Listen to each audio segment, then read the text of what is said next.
Dieu a bien promis de nous faire entrer dans le lieu de son repos, et cette promesse demeure. Mais nous devons redouter que tel ou tel d'entre vous n'y arrive trop tard. Certes, nous avons reçu la bonne nouvelle, tous comme ceux qui étaient sortis d'Égypte.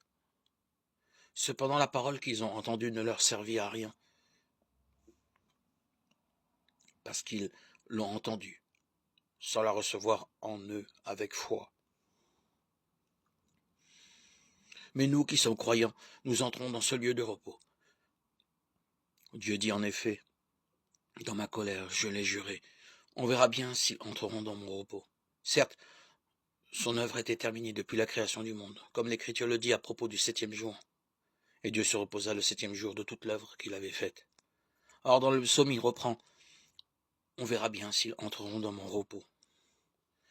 Puisqu'il reste assuré que certains doivent y entrer, et que les premiers à avoir reçu la bonne nouvelle n'y sont pas entrés à cause de leur désobéissance. Il fixe de nouveau un jour, aujourd'hui, en disant bien longtemps, après, par le psaume de David, aujourd'hui, si vous entendez la voix du Seigneur, n'endurcissez pas votre cœur.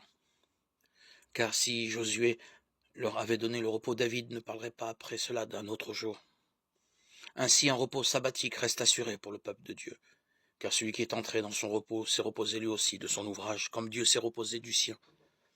Efforçons-nous donc d'entrer dans ce repos, afin que plus personne ne tombe en suivant l'exemple de ceux qui ont désobéi. Lettre aux Hébreux 4, 1, 11.